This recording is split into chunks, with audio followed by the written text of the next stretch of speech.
Mari kita membuka dari Yohanes pasal yang ke-7, kita membaca ayat ke-25 sampai dengan ayat yang ke-31.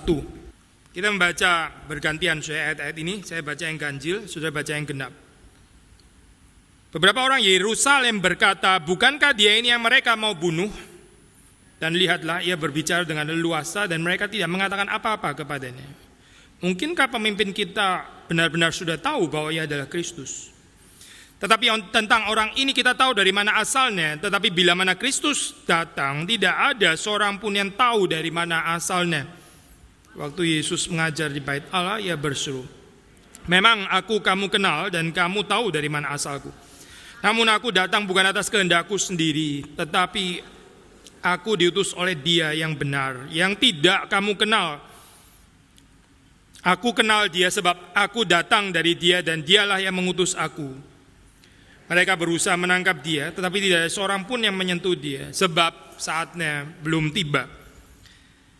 Tetapi di antara orang banyak itu ada banyak yang percaya kepadanya, dan mereka berkata, apabila Kristus datang, mungkinkah Ia akan mengadakan lebih banyak mujizat daripada yang telah diadakan oleh Dia ini? Atau terjemahan lain, apabila Kristus datang, mungkinkah Ia akan mengadakan lebih banyak tanda daripada yang telah diadakan oleh Dia ini?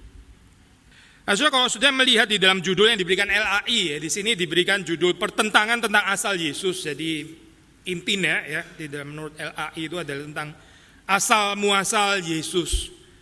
Tapi kalau sudah bandingkan di dalam terjemahan English Standard Version misalnya ya ESV memberikan judul yang lain, yaitu diberikan judul dalam bahasa Inggris, Can this be the Christ? Mungkinkah Dia ini Kristus? Sudah melihat di situ ada perbedaan ya. Sementara LAI menekankan tentang Yesus dan asal muasalnya ya. Tapi terjemahan Inggris lebih menyoroti sikap atau respons orang yang mendengar atau perjumpaan dengan Kristus ini. Saya nggak sedang banding-bandingkan, pendekatan kita eklektik, kita bisa melihat positif dari masing-masing pendekatan di sini. Intinya adalah kita nggak cukup hanya membicarakan tentang objektivitas Yesus, siapa Dia itu ya secara objektif, tanpa kita sendiri terlibat, tanpa kita sendiri melihat, tanpa kita sendiri memperhatikan apa yang menjadi respons manusia, termasuk kita sendiri. Realitas Kristus bukan cuma penyelidikan objektifnya saja, tapi bagaimana kita meresponi Dia. Kalimat ini, Can this be the Christ? Tentu saja waktu kita memikirkan tentang objektivitas Kristus, kita bukan sedang seperti di sini LAI sedang mengesampingkan pentingnya respons manusia, memang tidak. Dan juga kita nggak boleh tafsir, misalnya terjemahan ESV mengatakan Can this be the Christ? Oh kalau begitu, ini ESV itu sangat eksistensial, sangat mementingkan respons subjektif, decision daripada manusia, dan kurang memperhatikan tentang fakta objektif. Siapa itu Kristus sesungguhnya? Kita nggak bisa tafsir seperti itu, karena ini nggak saling excluding ya satu dengan yang lain. Intinya, sekali lagi kita perlu dua perspektif ini. Siapa Kristus secara objektif, tapi siapa Kristus itu juga kemudian menuntut satu respons di dalam kehidupan kita. Nggak ada orang yang berjumpa dengan Kristus nggak melakukan keputusan itu, nggak ada. Semua orang itu pasti berespons terhadap perjumpaan dengan Kristus ini. Maka waktu kita mempelajari bagian ini, kita mau mencoba untuk melihat dari paling sedikit dari dua perspektif ini tentang Kristus itu siapa, lalu bagaimana orang meresponinya. Saya kemarin sempat mendengarkan juga khotbah Lloyd Jones tentang bagian ini. Lloyd Jones juga ada mengkhotbahkan secara ekspositori dari kitab atau Injil Yohanes. Dia memberikan judul yang lain lagi tentang unbelief, tentang ketidakpercayaan. Mirip ya seperti ESV yang disoroti di situ ada respons daripada manusia. Dan kalau sudah lihat di sini, kita bisa melihat ada perbedaan orang yang memberikan tanggapan dengan yang sebelumnya di perikop di atas. Ayat 25 di sini membicarakan tentang the Jerusalemites, orang Yerusalem. Orang-orang Yerusalem, the people of Jerusalem. Ini berbeda dengan the crowd yang di atas yang kita sudah bicarakan dalam minggu yang lalu itu, minggu-minggu yang sebelumnya. Seperti kita sudah bicarakan, the crowd itu di minggu yang atas kan, mereka itu begitu naif, nggak tahu bahwa Yesus itu sendiri sedang mau dibunuh oleh pemimpin-pemimpin mereka. Ya. Sampai waktu Yesus mengatakan engkau berusaha membunuh aku ya. Terus orang-orang ini pikir Yesus seperti kayak kerasukan setan. Siapa yang mau membunuh dia? Karena mereka begitu naif, mereka nggak tahu bahwa ada yang mau membunuh Yesus. Betul. Tapi tidak demikian dengan orang-orang di Yerusalem. Mereka tahu bahwa pemimpin-pemimpin mereka memang mau membunuh Yesus. Buktinya kita baca di dalam orang-orang Yerusalem itu mengatakan, bukankah dia ini yang mereka mau bunuh? Mereka itu siapa? Pemimpin-pemimpin agama yang ada di Yerusalem. Mereka well informed bahwa pemimpin mereka itu memang mau membunuh Yesus di dalam kebencian. Tapi apakah dengan kalimat pakai istilah mereka ini lalu terus kemudian mereka menyatakan diri sebagai orang yang terlibat, yang tidak terlibat, yang lebih baik? Maksudnya, bukankah dia ini yang mereka mau bunuh? Maksudnya mereka mau bunuh, kita sih nggak mau bunuh ya. Tapi mereka mau bunuh ya, gimana ya? Pemimpin-pemimpin itu mau bunuh. Kita sih sebenarnya nggak seperti mereka, nggak mau bunuh Yesus. Tapi di dalam pembacaan yang hati-hati kok sudah mereka ada di pihak yang sama. Orang-orang Yerusalem ini berada di pihak yang sama seperti pemimpin-pemimpin mereka. Tapi sebelum kita bahas bagian itu, ayat 26, mereka heran waktu melihat Yesus berbicara dengan leluasa. Tapi mereka, yaitu pemimpin-pemimpin mereka, itu tidak mengatakan apa-apa kepadanya. Ini di dalam kebudayaan pada saat itu mungkin sedikit berbeda dengan kebudayaan kita Kebudayaan kita itu agak sedikit lain. Kalau di dalam kebudayaan mereka, mungkin di dalam hal ini kebudayaan Barat bisa agak mirip Waktu orang setelah mengajar, kalau itu bukan merupakan ajaran yang bisa diterima, dikoreksi langsung. Jadi bukan tidak mengatakan apa-apa, tapi mengatakan sesuatu pasti itu. Yesus akan diberikan perlawanan argumentasi dan sebagainya. Itu common practice pada saat itu. Nggak kayak orang Indonesia diam, ngomong sepertinya setuju, tapi sebetulnya nyimpen di dalam gitu. Jengkel, dendam, marah dan sebagainya. Tapi diam, kenapa? Karena kita orang mannerful gitu. Karena kita orang-orang yang punya adat istiadat, jadi diam saja. Diam bukan berarti setuju di sini. Tapi kalau di sini memang boleh ditafsir diam itu setuju berarti. Jadi mereka pikir kok nggak ada perlawanan di sini. Mengajar. Setelah itu semuanya diam. Oh berarti mereka setuju kalau kayak gini. Karena biasanya kalau nggak setuju langsung ada argumentasi setelah itu langsung dikasih tahu. Tapi enggak, mereka diam. Maka orang-orang Yerusalem ini menganggap, kita baca di dalam bagian berikutnya, mungkinkah pemimpin kita benar-benar sudah tahu bahwa ia adalah Kristus? Jangan-jangan pemimpin-pemimpin kita ini mulai persuaded bahwa Yesus ini adalah Mesias, Yesus adalah Kristus. Lalu bagaimana Ya kalau mereka percaya, kita better percaya juga gitu. Oh ternyata tidak Kalau saudara baca di sini orang-orang di Yerusalem ini gak kalah sombongnya dengan pemimpin-pemimpin mereka. Waktu saudara baca itu dalam bagian ini terjemahan bahasa Indonesia seperti kayak seolah-olah mereka sendiri memosisikan diri sebagai orang yang menganggap Yesus itu adalah Kristus gitu kan. Tapi kalau sudah baca di dalam ayat berikutnya tidak demikian. Ayat berikutnya mengatakan, tetapi tentang orang ini kita tahu dari mana asalnya. Tetapi bila mana Kristus datang, tidak ada seorang pun yang tahu dari mana asalnya. Maksudnya apa Kalaupun pemimpin-pemimpin kita terbujuk, persuaded karena kurang pinter, nggak tahu Yesus dari mana asalnya, lalu mereka pikir Yesus itu adalah Mesias, kita sih enggak karena kita tahu kok ini Yesus ini dari mana, dia tukang kayu lah dan sebagainya, dia asalnya dari sini dan di situ. Lalu mereka mengembangkan satu kristologi sendiri. Menurut mereka Kristus atau Mesias itu kita nggak tahu dari mana asalnya. Ini adalah kristologi yang benar gitu menurut mereka Saya ingin explore bagian ini tapi sebelum masuk ke sini sekali lagi coba saudara lihat betapa mereka ini keras hati, sama sekali nggak kalah dibandingkan dengan pemimpin-pemimpin mereka Kita tahu pemimpin-pemimpin mereka nggak persuaded sebetulnya. Ini kan salah tafsir diam, kirain setuju gitu. Ternyata mereka diam bukan karena setuju karena memang belum waktunya. Karena mereka nggak ada kekuatan untuk melawan, karena Tuhan nggak mengizinkan itu terjadi.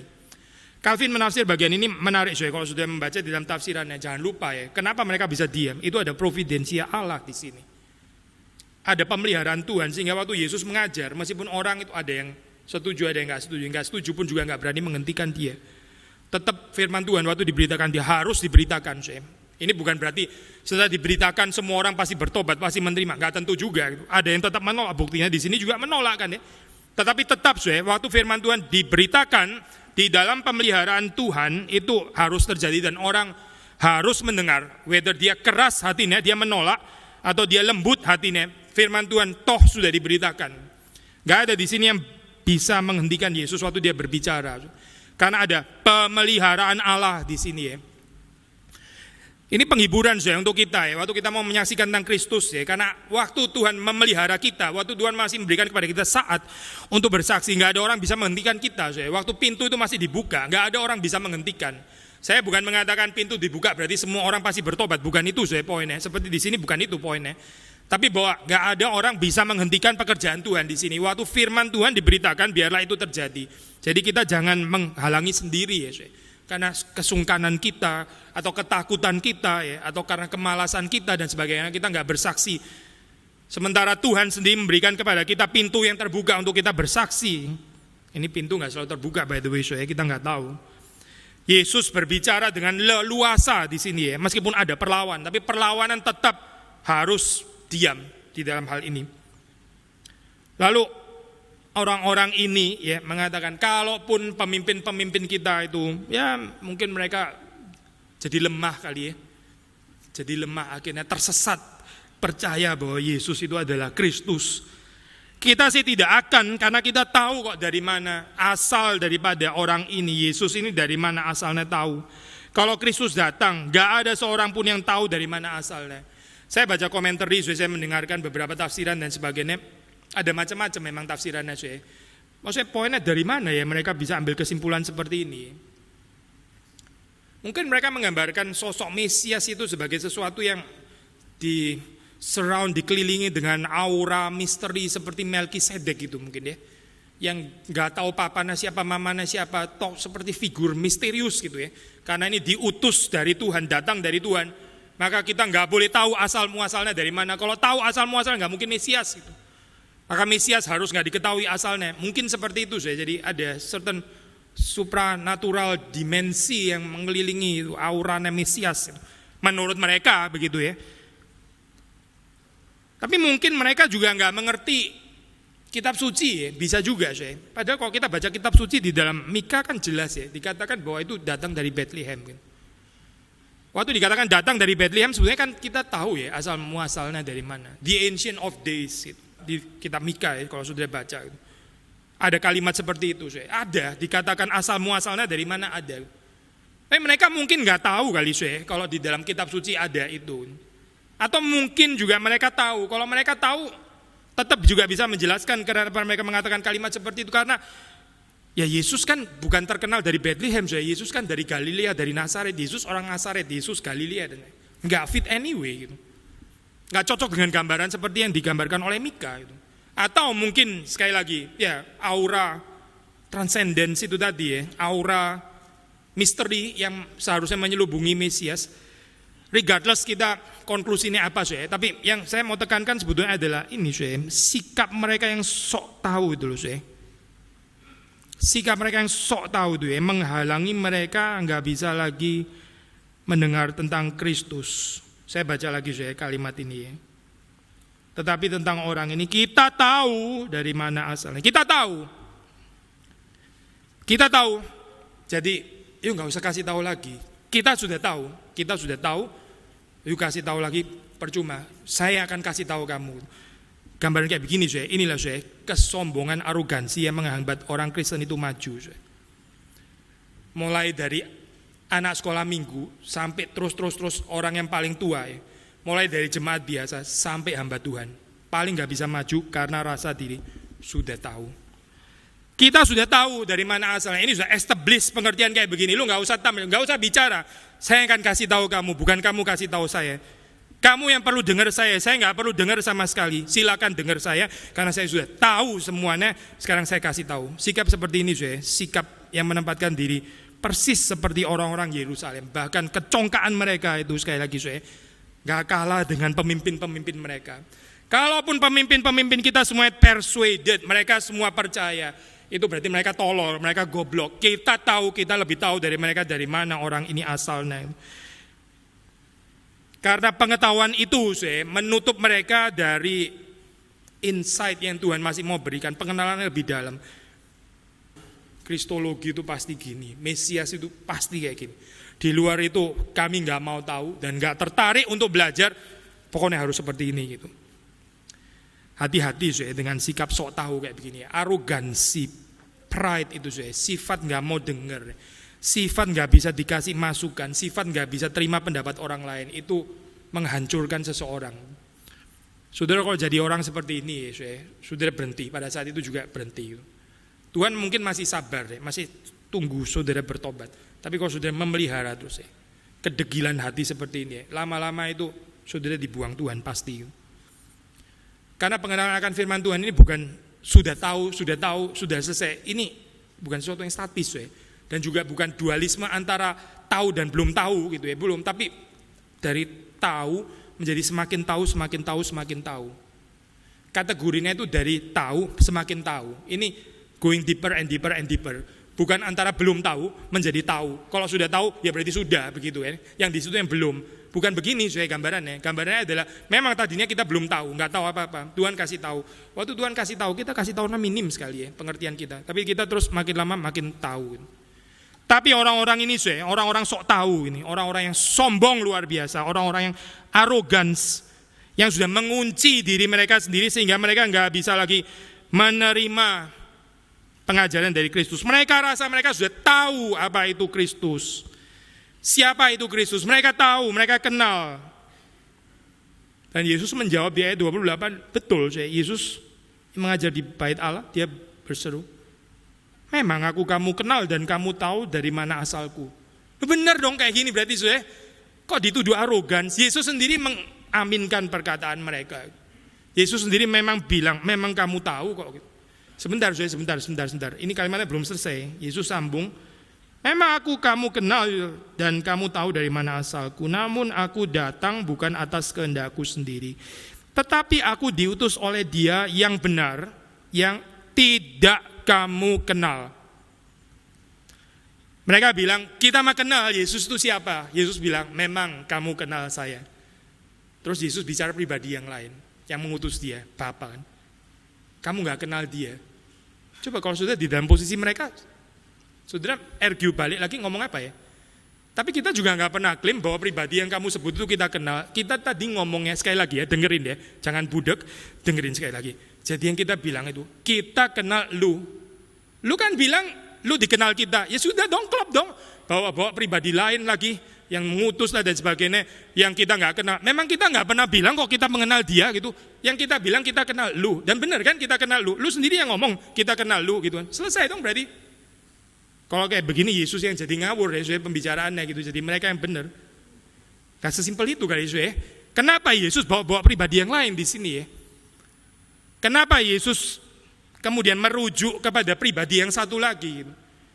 Karena sebetulnya sama seperti pengenalan akan Allah itu nggak mungkin tanpa anak. Pengenalan Bapa nggak mungkin tanpa anak. Pengenalan anak yang benar itu nggak mungkin tanpa Bapa. Ini adalah orang-orang yang nggak pernah mengenal Allah, orang-orang yang nggak mengenal Bapa, dan karena itu mereka juga nggak mengenal anak. Oh, mereka bukan nggak mengenal anak sama sekali, mengenal anak secara asal muasal tukang kayu. Itu mereka memang tahu bahwa ini adalah anak Yusuf dan Maria. Oh, mereka tahu memang. Secara yang kelihatan, mereka tahu, memang mereka tahu. Seperti sekarang juga ada banyak orang yang sok tahu waktu bicara tentang gereja, Ada orang lihat ke gereja itu apa? Gereja itu institusi orang cari uang sebetulnya gitu. Buktinya setiap kali saya udah kolektor, ini dagang mana lagi yang bisa kayak begini? Orang ngemis pun nggak bisa sesukses ini. Coba orang ngemis di luar bawa kantong gitu semuanya masukin. Coba di sini begitu diedarin, siapa yang berani tolak semuanya masukin gitu? Wah, ini institusi canggih banget loh. Pengunjungnya disihir, semuanya langsung buka dompet, semuanya keluarin gitu. Yaitu gereja itu apa? Gereja itu institusi cari uang gitu. Lalu orang-orang ini apa? Ini adalah orang-orang agak kesepian gitu perlu persekutuan. Jadi mereka ada problem dan gak bisa selesaikan sendiri. Maklum kurang maco soalnya gitu ya. Jadi mereka datang ketemu yang lain supaya ngobrol-ngobrol, siapa tahu ada yang bisa bantu. Atau mungkin yang gak ada persoalan, tapi bagaimana ya hobinya soalnya suka gosip ya, perlu persekutuan gosip juga gitu kan. Jadi mereka pergi ke gereja supaya ada teman gosip dan sebagainya. Mereka lihat dari perspektif yang kelihatan. Mereka gak pernah lihat transcendence. Mereka lihat pendeta itu cuma ngecap, ngomong-ngomong. Sebetulnya apa? Dia mau menaklukkan massa supaya dapat pendukung dan sebagainya. Karena supaya ada pengikutnya dan sebagainya. Lalu pakai atas nama Tuhan lah dan sebagainya. Khotbah firman Tuhan itu semua omong kosong semuanya begitu. Sok tahu orang-orang kayak begini nih sok tahu. Gitu. Mereka nggak pernah berjumpa dengan Tuhan. Mereka nggak pernah mengerti apa itu kehadiran Tuhan. Nggak ada. Karena mata mereka memang buta. Tapi orang buta ini sok tahu, sangat sok tahu. Kami tahu gitu kan, sampai kami tahu kamu kan anak Yusuf dan Maria. Kami tahu kamu mengajar di Galilea. Kami tahu kamu Yesus orang Nazaret. Tahu semuanya, tahu. Kami tahu. Dan Yesus memang aku kamu kenal. Kamu tahu dari mana asalku. Asalku secara itu tadi ya, Galilea, Nazaret, Maria, Yusuf. Memang kamu tahu dari mana asalku. Namun aku datang bukan atas kehendakku sendiri, tetapi aku diutus oleh Dia yang benar, yang tidak kamu kenal. Itu loh, itu asalku yang sesungguhnya. Asalku yang sesungguhnya, kamu nggak kenal sebetulnya. Kamu yang seharusnya kenal ya, kenal Dia ya melalui kenal aku. Tapi sekarang aku pun kamu nggak kenal karena kamu sebenarnya nggak pernah kenal Dia juga. Gitu. Dan sekarang aku pun kamu tolak, menolak Kristus, menolak Allah, menolak Kristus. Ini satu paket sudah di dalam Yohanes ya. Yohanes mengeluarkan definisi yang sangat sederhana. Apa sih itu hidup kekal? Hidup kekal itu bukan hidup selama-lamanya. Itu bukan definisi Yohanes, bukan. Long live the emperor. Itu bukan Yohanes. Itu filosofi yang lain.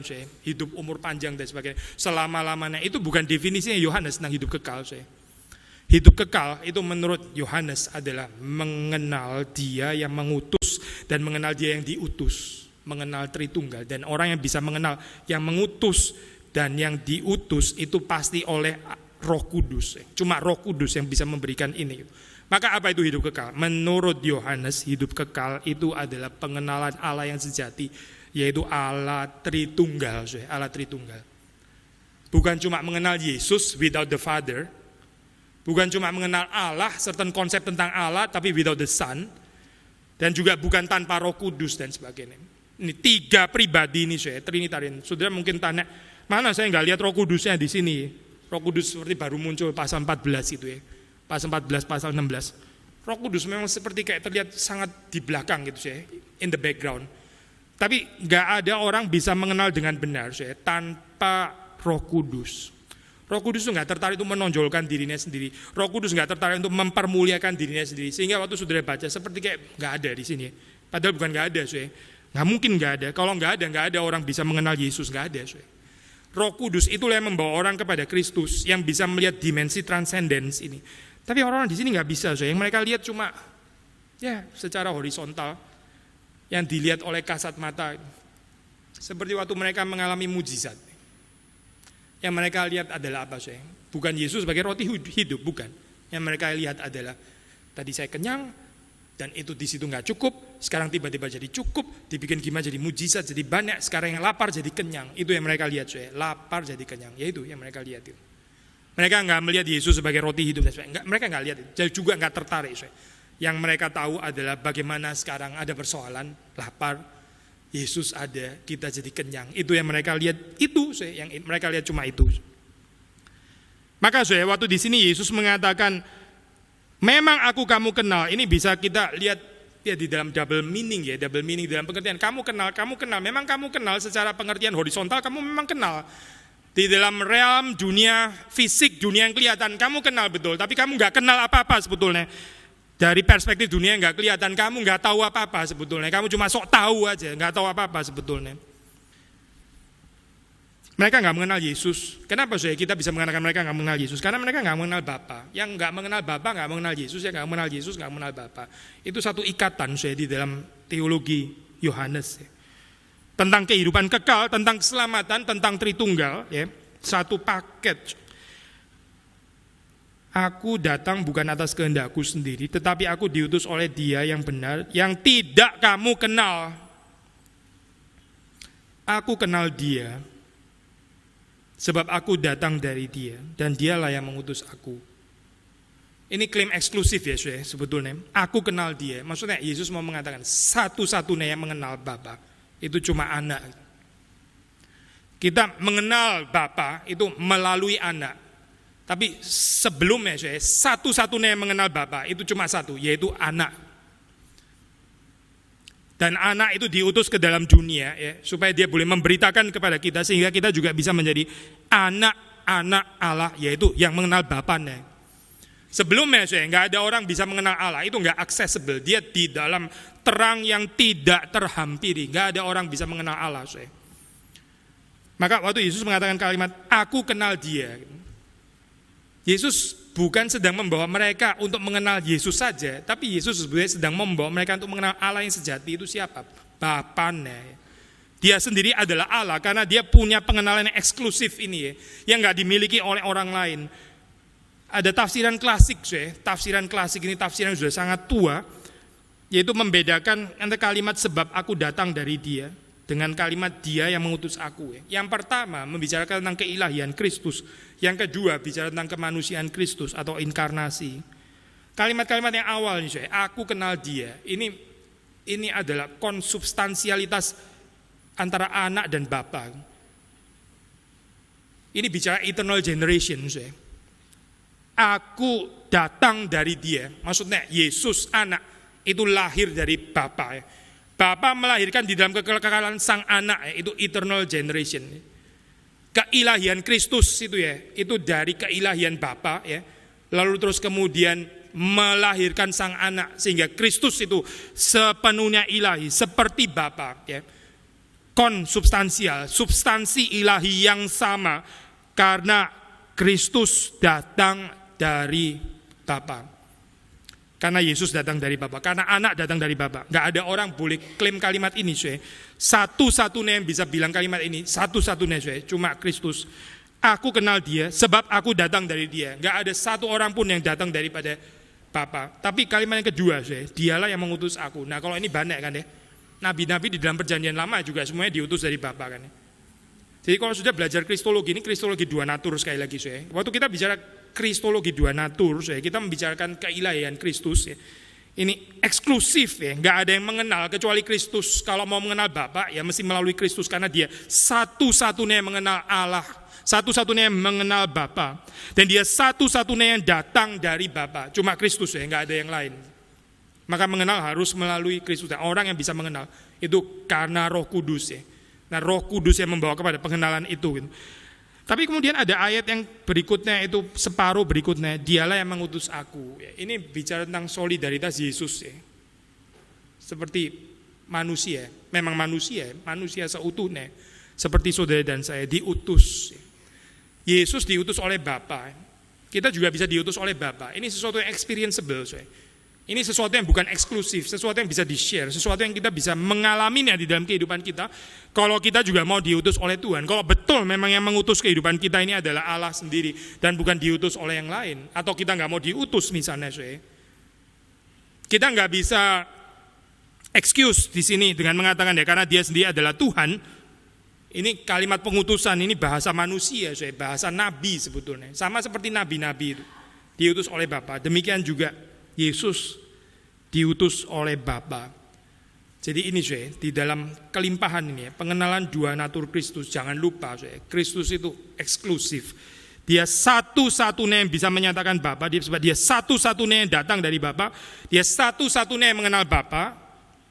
Dan tapi sekarang yang eksklusif ini ini di-share sekarang, di-share.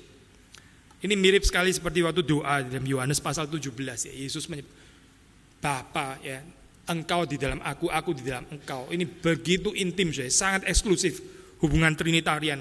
Bapa di dalam aku di dalam Bapa. Terus kemudian Yesus mengatakan dalam doa, supaya mereka juga di dalam kita.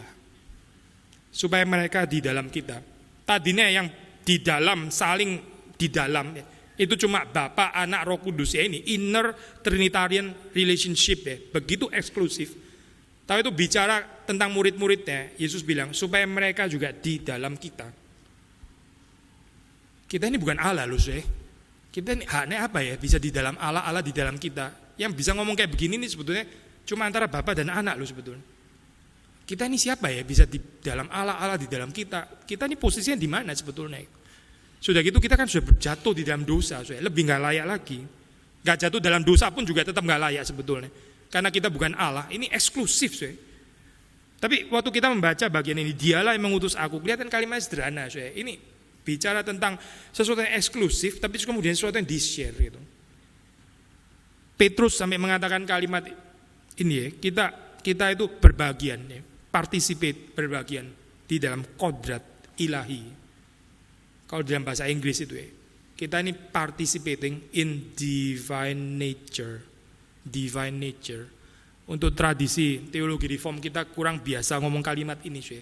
Karena teologi reform biasanya lebih menekankan distinction ya, itu apa? Qualitative difference. Ini pencipta, ini ciptaan gitu. Tapi kalau sudah lihat kekayaan Alkitab itu berani sekali pakai istilah kita ini berbagian di dalam divine nature, yaitu sih mereka di dalam kita. Gitu. Kalau orang Eastern Orthodox ya, ini namanya divinisasi, sih, pengilahian namanya.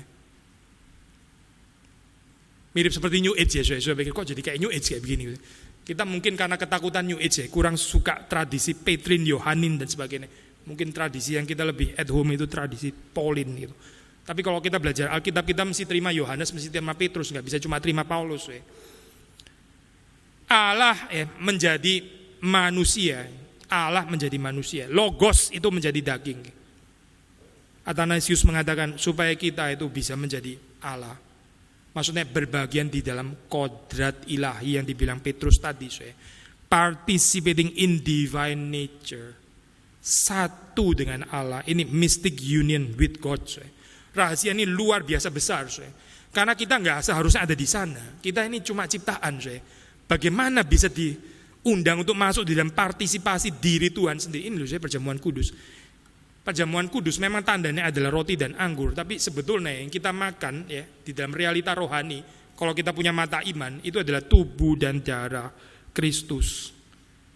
Waktu kita makan tubuh dan darah Kristus, mana boleh mana boleh itu. Kita kan ciptaan. Lalu waktu kita berbagian di dalam tubuh dan darahnya, kita betul-betul menjadi satu dengan Kristus. Mana boleh kayak begitu. Dia itu pencipta loh. Tapi kita diundang, ini rahasia Kristus ya. Kristus, di dalam Kristus Allah dan manusia itu menjadi satu. Sudah nangkep gak maksudnya? Konsep mediator yang sangat sederhana ya. Di dalam Kristus ya, Allah dan manusia itu menjadi satu. Kristus itu, connecting point-nya Kristus. Di dalam Reform Christology ya, itu mereka menekankan dan di dalam hal ini ecumenically ada agreement ya dengan Roma Katolik, dengan Eastern Orthodox, dengan Lutheran, yaitu bahwa setelah Yesus naik ke atas sorga ya, itu dia mempertahankan natur manusianya selama-lamanya.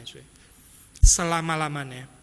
Yesus bukan cuma waktu inkarnasi dia mengambil natur manusia, lalu terus setelah dia balik ke sorga, natur manusia dilepas, dia bilang sudah selesai begitu ya. Sekarang drama sudah selesai, saya kembali menjadi Tuhan. Itu bukan Reform Christology, bukan. Itu juga bukan kristologinya orang Roma Katolik, bukan kristologinya orang Eastern Orthodox. Kristologi yang kita percaya, dalam hal ini kita ekumenikal sama ya. Kita percaya Yesus waktu naik ke sorga, dia mempertahankan natur manusianya. Dan itu selama-lamanya, selama-lamanya. Ada orang terganggu. Jadi Yesus ada perubahan. Gak ada perubahan, dia tetap ilahi kok. Gak ada perubahan. Perubahan itu bukan berarti gak boleh ada assuming another nature. Bukan itu konsep gak ada perubahan. Tapi saya gak cukup waktu ya kalau bahas ini terus-menerus. Tapi intinya adalah kenapa Yesus mempertahankan human nature sampai waktu dia di sorga. Karena waktu kita di sorga, kita kan bilang kita dipersatukan dengan Bapa. Kita dipersatukan dengan Bapa di mana? Di dalam Kristus. Maka Yesus mempertahankan human nature-nya supaya di sorga kita bersatu dengan Bapa. Istilah bersatu dengan Bapa itu bukan tanpa Kristus. Karena itu Yesus harus punya dua natur di sana. Kalau Yesus menghentikan human nature-nya, sorga untuk kita bubar, bukan sorga yang bubar, kita yang bubar, kita keluar dari sorga. Gak ada yang bisa mempersatukan kita dengan Bapa. Sudah nangkep ini ya? Kita di sorga, kita kan dipersatukan dengan Bapa. Yang mempersatukan siapa itu? Kristus, Kristus. Karena itu Kristus mempertahankan human nature sampai selama-lamanya. Karena kita akan bersekutu dengan Bapa selama-lamanya di dalam Kristus. Nah di sini saudara itu bilang kalimat ini, Dia yang mengutus aku. Ini good news ya. Memang yang mengenal Bapa itu exclusively cuma anak dan gak ada yang lain yang mengenal. Yohanes pertama sudah mengatakan kalimat itu kan saya waktu saudara baca di dalam bagian-bagian pertama, hopefully saudara masih ingat ayat 18 pasal 1, tidak seorang pun yang pernah melihat Allah, tidak seorang pun pernah melihat Allah. Tetapi anak tunggal Allah yang ada di pangkuan Bapa, dialah yang menyatakannya. Gak ada satu orang pun yang melihat Allah, saya gak ada. Gak ada satu orang pun yang mengenal Allah, gak ada. Dia satu-satunya yaitu sang anak. Satu-satunya yang datang dari Bapa yaitu sang anak. Tapi terus kemudian kalimat berikutnya, Dia mengutus aku. Bapa ya, yang satu-satunya yang kenal cuma saya. Ini mengutus saya untuk memberitahu kepadamu supaya kamu juga bisa kenal Allah melalui Kristus. Kekristenan itu apa sih? Kekristenan itu adalah pengenalan yang gak berhenti-berhenti ini. Terus mengenal Tritunggal ya. Makin dalam, makin dalam, makin dalam, makin dalam. Orang yang berhenti mengenal Allah itu sebetulnya gak berhak bicara tentang kehidupan kekal ya. Kita gak bisa bicara tentang kehidupan kekal. Whereas pengertian kita itu mandek, itu gak kompatibel dengan pengertian hidup kekal gitu. Itu lebih kompatibel dengan orang-orang yang binasa sebetulnya. Yang mungkin gak pernah mengenal Allah gitu. Yang sok tahu seperti di sini, yang selalu rasa sudah tahu, yang selalu rasa sudah nggak perlu diajar lagi karena dia sudah tahu semuanya, nggak bisa lagi terima masukan karena dia tahu semuanya, semuanya sudah tahu. Gitu. Yang gambaran orang-orang ini, lebih mirip orang-orang yang binasa daripada orang-orang pilihan. Gitu. Orang pilihan, terus-menerus mencari tahu dan terus-menerus diberitahu, semakin mengenal Allah. Maka waktu kita baca di dalam bagian ini, setelah Yesus mengatakan kalimat begitu penting, ayat 30, mereka berusaha menangkap dia. Ya memang benar gak kenal kan baru dijelaskan kalimat penting sepenting ini, penjelasan sepenting ini malah berusaha menangkap. Jadi Yesus seperti kayak ngomong busa-busa gak ada gunanya gitu loh. Sudah ngomong-ngomong malah jengkel orang, malah jengkel. Sombong gitu kan ya, kurang ajar itu, betul saja memang kita masih bunuh orang ini. Yang benar-benar buta kan orang ini kan berarti kan. Sudah dijelasin, tetap nggak ada kerendahan hati untuk menerimanya. Ada adalah mereka mau menangkap Yesus, tetapi tidak ada seorang pun yang menyentuh dia sebab saatnya belum tiba. Saatnya belum tiba. Saya nggak tahu di Indonesia ini suatu saat akan berubah apa? Akan ada penganiayaan terhadap orang Kristen, orang percaya. Tapi yang kita tahu sekarang adalah saatnya sekarang belum tiba gitu ya. Saatnya belum tiba. Yesus bagaimana mengisi saatnya belum tiba? Yesus menghayati saat yang belum tiba. Ini dengan terus memperkenalkan Bapaknya, terus menyaksikan Bapaknya. Itu orang yang tahu artinya saatnya belum tiba. Kalau kita sekarang ngerti saatnya belum tiba, kita belum dianiaya, belum mengalami kesulitan besar, saatnya belum tiba kan Kalau saatnya belum tiba, kalau kita ngikutin Kristus, ya beritakanlah Injil Saudara, katakan tentang Kristus, karena saatnya belum tiba Itu Kristus mengertinya seperti itu. Tapi ada orang mengertinya lain saatnya belum tiba, ya baguslah, masih bisa makan-makan, gak dikejar-kejar, masih bisa tidur tenang ya. Masih bisa nonton TV, banyak channel, masih bisa pergi ke bioskop karena saatnya belum tiba. Saatnya belum tiba, rumah belum runtuh, ya udahlah masih bisa traveling, saatnya belum tiba soalnya. Ada orang penghayatnya sama sekali nggak ada urusannya ya, nggak ada urusannya dengan yang diajarkan di dalam Alkitab. Yesus mengerti saatnya belum tiba. Nah, saatnya belum tiba, maka dia terus memberitakan Bapa. Ada saatnya di mana nggak ada kesempatan lagi untuk memberitakan, di mana orang sudah terlalu berat telinganya gitu, di mana yang ada cuma penganiayaan. Waktu saat itu tiba pintu penginjilan seperti ditutup, nggak ada lagi saat itu.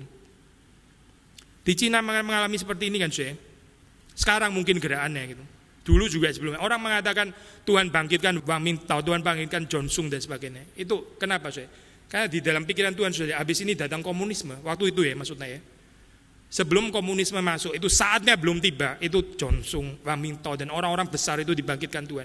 Lalu saatnya tiba penganiayaan. Gak ada lagi kan tapi toh pernah ada penaburan dari orang-orang itu Masih ada kesempatan, saatnya belum tiba. Saudara bisa pergi tenang gitu. Sabtu ini, saatnya belum tiba. Nanti agak saatnya tiba, nggak ada lagi kayak gini, nggak ada yang sanggup bikin. Saudara juga nggak sanggup datang, keluar rumah pun mungkin juga nggak bisa. Saudara mungkin bilang dari dulu saatnya nggak pernah tiba. Buktinya kakek saya, kakek lah yang nggak usah papa, kakek kan sudah meninggal. Kakek saya Kristen dari ini sampai mati tetap nggak ada penganiayaan di Indonesia, dia oke-oke aja. Jangan lupa belajar eskatologi itu bukan cuma eskatologi general eskatologi pribadi, eskatologi individu. Maksudnya apa Kalau Tuhan belum datang juga, ya kita yang datang kepada Tuhan kan. Waktu orang datang kepada Tuhan, itu kiamat pribadi untuk dia. Sudah ngerti nggak poin ini Kita nggak harus kiamat di luar sini di seluruh dunia. Ya dia yang kiamat, orang itu kiamat secara pribadi waktu ketemu. Itu selesainya dia. Setiap orang itu diminta untuk pikul salib, itu masing-masing orang punya kiamat masing-masing orang punya great tribulation-nya masing-masing. Meskipun great tribulation belum terjadi secara general, tapi setiap orang mengalami itu. Calvin mengalami itu, Luther mengalami itu, Paulus mengalami itu, Petrus mengalami itu, masing-masing mengalami. Lalu kita bilang secara general itu nggak terjadi. Buktinya sampai sekarang juga masih oke kok, cukup toleransi negara ini. Kakek saya sampai mati nggak ada penganiayaan di Indonesia gitu. Jadi saya untuk apa khawatir? Paranoia nanti pikir-pikir akan ada penganiayaan. Jangan lupa kita bukan cuma hidup di dalam dimensi general, ada dimensi individu. Waktu kita sakit waktu sakit, benar itu saatnya tiba. Gak bisa lagi memberitakan di dalam saat seperti itu. Seperti gak ada kesempatan lagi. Orang yang mau dengar kita juga, orang dengar gimana caranya Kita di rumah sakit sendirian terkunci kayak begitu. Siapa yang mau dengar kita? Khotbah kayak begini, gak ada lagi Kalau orang sudah sakit di rumah sakit sudah mau khotbah sama orang yang besuk, ya mungkin gak ada yang besuk juga. Saatnya sudah tiba berarti selesai. Waktu Yesus di atas kayu salib, memang dia ada berbicara, ada beberapa gitu ya. Tapi itu crowd yang ada di sana, gak banyak dengar kalimat yang Yesus katakan. Saatnya sudah gak ada lagi. Cuma beberapa orang yang bisa dengar kalimat itu. Perhatikan bagian ini ya. Tidak ada seorang pun yang menyentuh dia, bukan dihayati secara di dalam pemeliharaan Tuhan ya. Providensia Allah, kita ini biji mata Allah, ya nggak mungkin dianiaya, bukan itu penghayatannya. Saatnya belum tiba, karena saatnya belum tiba, karena belum dianiaya, maka beritakanlah gitu, beritakan karena saatnya belum tiba. Terakhir orang-orang banyak itu ternyata ya ada yang percaya kepadanya. Banyak di sini dikatakan. Mereka berkata, apabila Kristus datang, mungkinkah ia akan mengadakan lebih banyak mujizat atau tanda daripada yang telah diadakan oleh dia ini? Saudara perhatikan ya, mereka percaya karena mereka melihat tanda. Karena mereka melihat mujizat sebagai tanda. Ada orang yang melihat mujizat sebagai tanda yang akhirnya membawa kepada Kristus. Ada orang yang melihat mujizat bukan sebagai tanda. Orang-orang yang kenyang itu ya, nggak melihat mujizat sebagai tanda. Kalau mereka melihat mujizat sebagai tanda, mereka kenyang. Mereka akan melihat pribadi Kristus sebagai roti hidup yang mengenyangkan mereka secara rohani. Sama seperti secara jasmani mereka dikenyangkan oleh roti, demikian Yesus adalah roti hidup, mengenyangkan mereka di dalam realita rohani. Tapi mereka nggak melihat mujizat ini sebagai tanda. Mereka melihat mujizat ini sebagai goal di dalam dirinya sendiri. Wah, enak ya punya orang seperti Yesus. Akhirnya Yesus yang jadi tanda. Yesus jadi semacam tanda yang menunjuk kepada mujizatnya.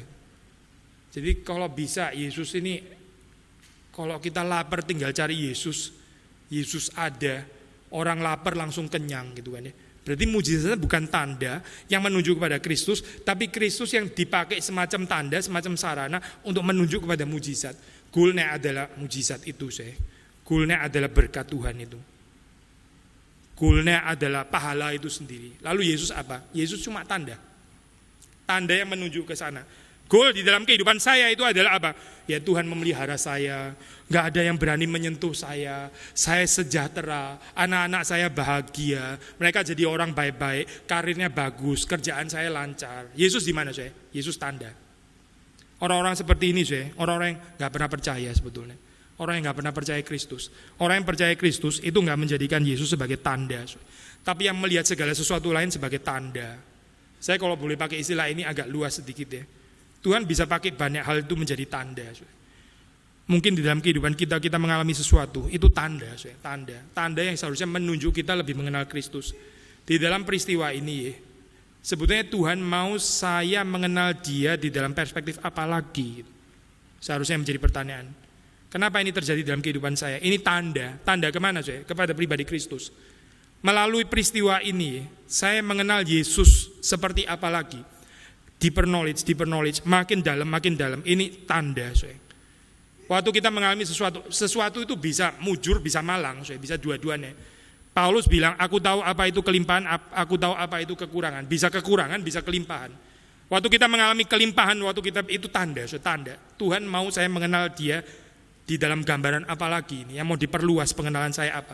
Tapi waktu saya jatuh, waktu saya di bawah, waktu saya menderita, saya juga tanya, ini tanda ini mau dipakai Tuhan supaya saya bisa mengenal Tuhan di dalam perspektif apa lagi. Inilah kekristenan, orang yang sekali lagi melihat segala sesuatu. Ini tanda supaya kita bisa mengenal Tritunggal lebih baik, lebih dalam, lebih cinta, lebih mengorbankan diri, lebih haus, lebih menginginkan Dia, lebih mempersembahkan diri kita kepada Tuhan, dan seterusnya. Itu orang Kristen, orang Kristen. Kita nggak tahu model Kristen yang lain. Model Kristen yang lain itu nggak tahu apa gitu. Yang ada dalam Alkitab ini, mengenal Tritunggal, mengenal Allah. Itulah kehidupan kekal, dan itu terus menerus, unending, nggak ada habisnya. Kiranya Tuhan memberkati kita. Mari kita masuk di dalam doa. Tuhan, kami bersyukur untuk firman-Mu, dan kiranya Engkau menghidupkan firman-Mu di dalam hati kami masing-masing, supaya kami menjadi orang Kristen yang terus bertumbuh. Terima kasih untuk semua yang Tuhan sudah beri kepada kami, dan yang masih akan Tuhan beri kepada kami. Tidak pernah kami selesai untuk membalas cinta kasih Tuhan. Segala sesuatu yang kami beri kepada Tuhan pun juga adalah yang Tuhan terlebih dahulu beri kepada kami. Tapi kami bersyukur Tuhan, kami bisa terlibat di dalam gerakan ini, terlibat di dalam persekutuan dengan Engkau sendiri. Engkau di dalam kami dan kami di dalam Engkau. Terima kasih Tuhan untuk semua kemuliaan yang Tuhan beri kepada kami. Ajar kepada kami untuk terus bertekun di dalam dunia ini, supaya kami hari demi hari pengenalan kami akan Tuhan tidak berhenti, tapi semakin dalam, sampai kami boleh melihat Engkau muka dengan muka. Demi Yesus Kristus kami berdoa. Amin.